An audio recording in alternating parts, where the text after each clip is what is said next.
শুভ সকাল বন্ধুরা, আশা করি তোমরা সবাই খুব ভালো আছো আর আমিও ভালো আছি। আর আজকে নিয়ে চলে এসেছি নতুন একটি ব্লগ। তো সারাদিন দেখতে থাকো আমি কি করি।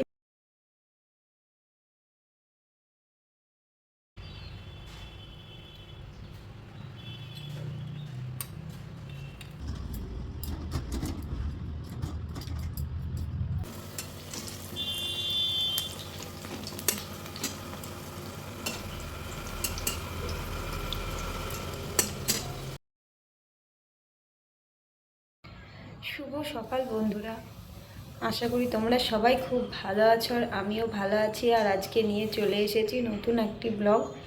তো সারাদিন দেখতে থাকো আমি কি করি না করি। আর এখন সময় হচ্ছে 8টা। তো তোমাদের নিয়ে আমি এখন আমার ব্লগটা স্টার্ট করছি। তো দেখো আজকে কিন্তু একদম ওয়েদারটা ঠিক না, কারণ ঘুম থেকে উঠেই দেখছি বৃষ্টি হয়েছে আর বাইরেটা প্রচণ্ড পরিমাণে ঠান্ডা আর মেঘলা। দাঁড়াও দেখো,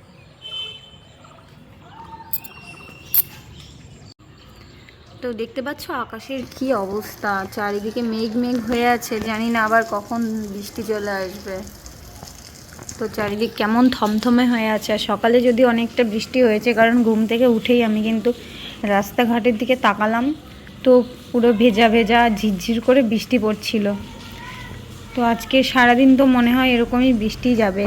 তবে কি বলো তো, এই গাছগুলোর না খুব ভালো, বৃষ্টি পেয়েছে বেশ ভালো লাগছে।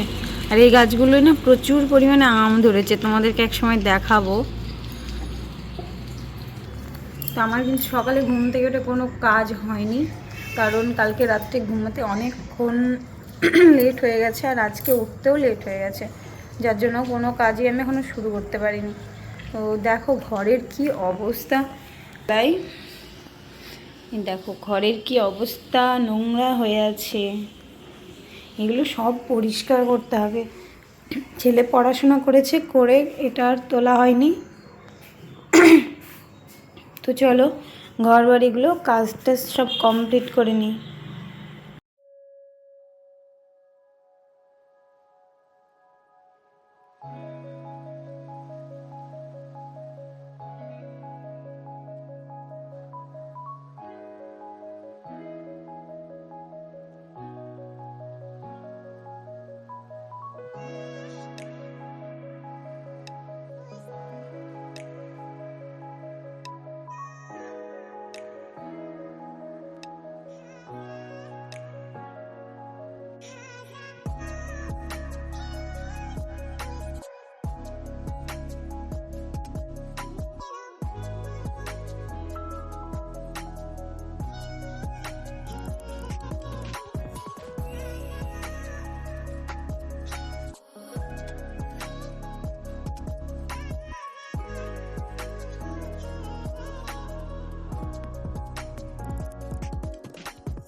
তো দেখো এই যে ঘর বারান্দা সব ঝাড়টা দিয়ে আমি গেটের সামনেটায় জল ছিটিয়ে নিচ্ছি, আর সাথে গাছগুলোতেও দিয়ে নেব।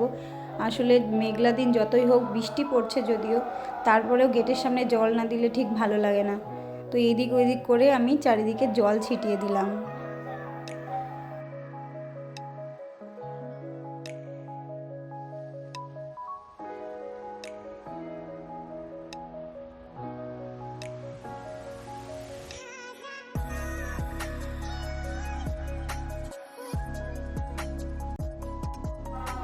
আর কিছুদিন থেকে রাত্রিবেলায় আর বাসন টাসন মাজা হচ্ছে না, আসলে খেতে খেতে অনেক রাত হয়ে যাচ্ছে, যার জন্য আর বাসন টাসন কিছু মাজা হচ্ছে না। তো সকালবেলায় সেগুলো ধুয়ে নিচ্ছি। আর দেখো চারিপাশটা কি মেঘলা আকাশ। আবার চলে এসেছি বাসন ধোয়ার জন্য, একটু বাইরে গিয়েছিলাম কারণ ওয়েদারটা দেখার জন্য। তো যা দেখলাম চারিদিক পুরো অন্ধকার, শুনলাম কয়েকদিন বৃষ্টি হবে। তো এরকমভাবে বৃষ্টি হতে থাকলে তো খুবই অসুবিধা হবে, যেহেতু জামা কাপড় কাচা ধোয়া তো বাইরেই মেলতে হয়, তো সেগুলো তো পারবো না। তো সেটাই দেখলাম। আর গুড়ি গুড়ি বৃষ্টি পড়ছে, যদিও মনে হচ্ছে তো সারাদিন এরকমভাবেই বৃষ্টি পড়বে। বৃষ্টির দিন ভালো লাগে, কিন্তু কি বলো তো, এরকমভাবে যদি বৃষ্টি পড়তে থাকে ভালো লাগে না। একবার ঝমঝমিয়ে হবে, দিয়ে ছেড়ে গেলে ঠিক আছে। এরকম বৃষ্টিতে এমনি রাস্তাঘাট সব কাদা হয়ে যাবে, আর কেমন একটা ওয়েদার হয়ে যাবে, ঠান্ডা ঠান্ডা পড়ে যাবে, কেমন একটা লাগবে। তো এই যে দেখছো আমি সব বাসনগুলো একে একে মেজে নিলাম, আর এখন সব বাসনগুলো আমি ধুয়ে নেব। তো এইদিকে ছেলে স্কুল যাবে, তার জন্য তাড়াতাড়ি আছে, যদিও ওরা এখনও ওঠেনি। উঠলে তো কাজকর্ম হয় না, তো ভাবলাম আমি আগেই সব কাজগুলো করে নিই।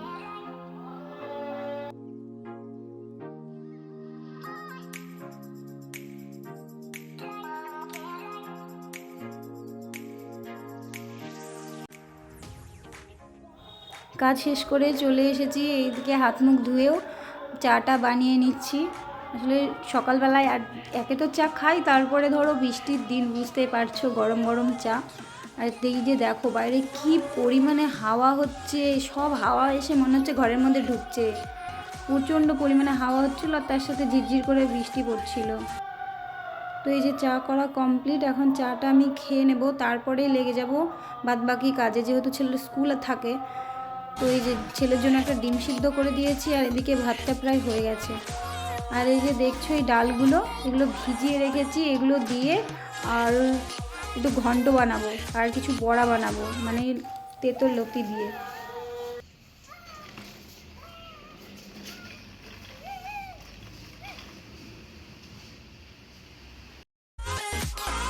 তো তারপরে সোজা চলে এসেছি ঘর গোছাতে।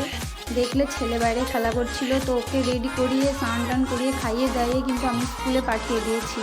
ওর বাবার সাথে স্কুলে চলে গেছে, আর তারপরে কিন্তু আমি ঘর পরিষ্কার করার কাজে লেগে গেছি। তো এদিকে ঘর দোরটা ভাবলাম আজকে একটু হালকা করে ক্লিন করি, যেহেতু যা হাওয়া বাতাস হচ্ছে ধুলোতে পুরো ভর্তি হয়ে যাবে।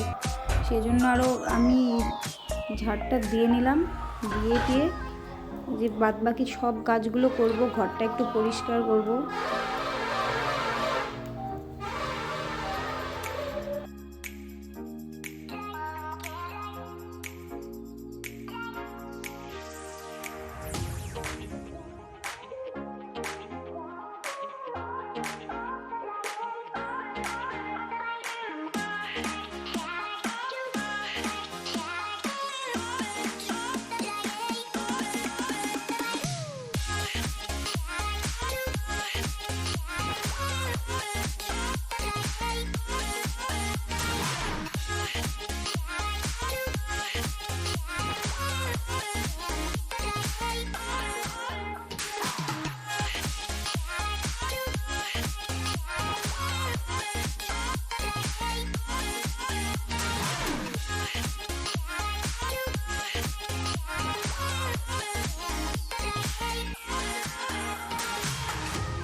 আর এই যে সোফাটার উপরে দেখছো জামা কাপড়, হ্যাঁ রাত্রিবেলায় ও বাজার থেকে এসে জামা কাপড় এখানেই রাখে, কারণ আমাদের আনলাটা পাশের ঘরে।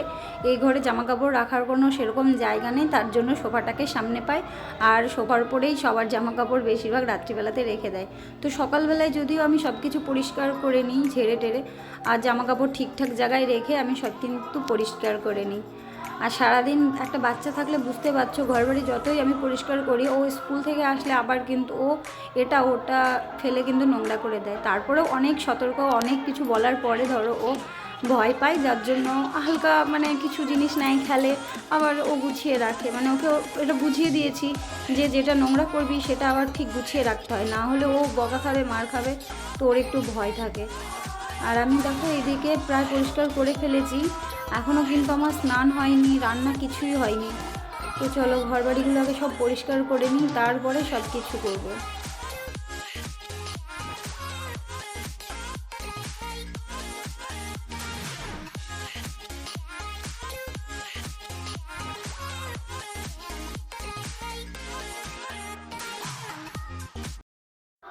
আর তোমাদেরকে যে কালকে আমি বলেছিলাম যে একটা স্টিকার এসেছে অনলাইন থেকে, তো এই যে আলমারিটা মেকওভার করা হয়েছে। এটা আগে রেড কালার ছিল, দিয়ে অনলাইন থেকে স্টিকারটা কিনে পুরো হোয়াইটের পরেই ফুল ছাপাটা স্টিকারটা নেওয়া হয়েছে, আর তারপরে সারা রাত ধরে এটাকে মানে মেকওভার করা হয়েছে। তো তারপরে দেখো আমি ঘরদোর সব মুছতে চলে এসেছি। আর যদি আর তোমাদেরকে একটা কথা বলি, যদি আমার ভয়েসের সাথে কোনো একটু গান শুনতে পাও, মানে কোনো হরিনাম টাইপের, তো কিছু মনে করো না, আসলে আমাদের বাড়ির পাশে ওখানে একটু হরিনাম হচ্ছে।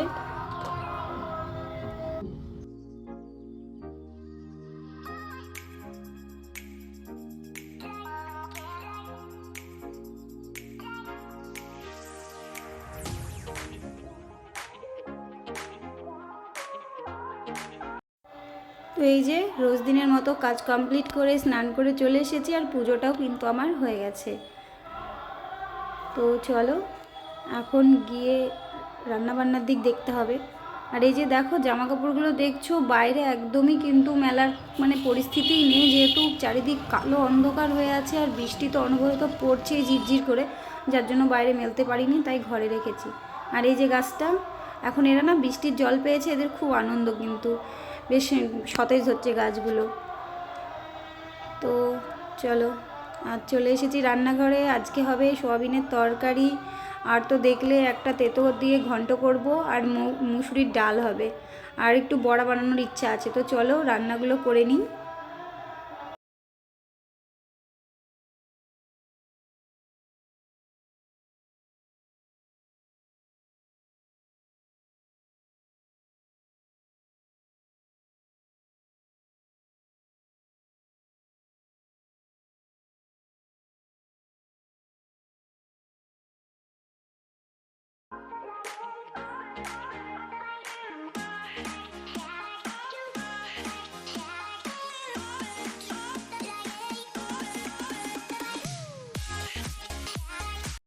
আর রান্না করতে করতেই দেখি এইদিকে লবণের কৌটো আর হলুদের কৌটোতে হলুদ আর লবণ প্রায় শেষ হয়ে গেছে। তো আমি ভাবলাম ওদিকে ডালটা হতে থাক, ততক্ষণে আমি এগুলো সব ঢেলে নিই। তো আমি কিছুটা করে ঢেলে নিলাম, আর কিছুটা আলাদা করে রেখে দিলাম।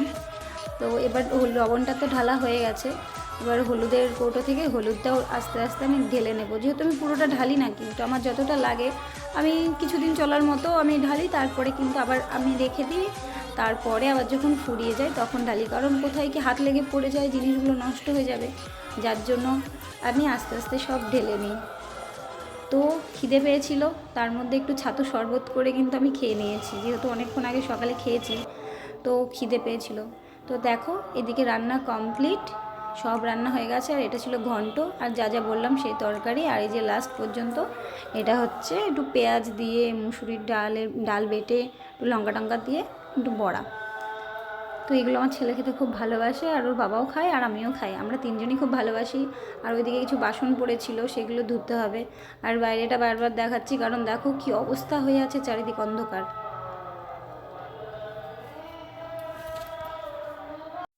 আর খাওয়া দাওয়া শেষ করে তোমাদের সাথে অনেকক্ষণ পর দেখা হয়েছে। আর দেখলে এটা কিন্তু সন্ধ্যাবেলা, আমার তো এদিকে পুজো দেওয়া হয়ে গেছে। আর এই যে চা নিয়ে চলে এসেছি, চা বানাচ্ছি। তো চা আমি ঢেলে নিচ্ছি প্রত্যেকটা কাপে। আসলে জিশানকে এখনও খাওয়ানো হয়নি, ওর ম্যাম চলে এসেছে, তো ও পড়তে বসে গেছে, ও একটু ঘুমিয়ে পড়েছিল, যার জন্য লেট হয়ে গেছে উঠতে। তো ওর ম্যাম চলে এসেছে, ও পড়তে বসে গেছে, আর ওকে আমি খাওয়াবো একটু পরে। আর তার জন্য আগে সবাইকে চাটা দিয়ে নিই, চাটা দিয়ে তারপরে কিন্তু ওকে আমি খাওয়াতে যাব। ও যেহেতু বাড়িতেই পড়ে তার জন্য কোনো প্রবলেম হয় না। তো এটা হচ্ছে ওর ম্যামের জন্য চা রেডি করে দিয়েছি, আর বাদবাকি চাগুলো কিন্তু আমরা ঘরে যারা আছি তারা সবাই মিলে খেয়ে নেব। আর ওর ম্যামকে বিস্কুট আর চা দিয়ে দেবো। তো চলো আজকের মতো কিন্তু আমি ভিডিওটা এখানেই রাখছি। কারো সবার যদি ভালো লাগে অবশ্যই কমেন্ট করবে আর জানাবে ভিডিওটা ঠিক কেমন হচ্ছে, আর অবশ্যই চ্যানেলটা সাবস্ক্রাইব করে দেও। তো আমি এখন ওর ম্যামকে চাটা দিয়ে আসবো, তারপরে কিন্তু আমরাও চাটা নিই। তো আজকের মতো টাটা, গুড নাইট এখনই বলে দিলাম।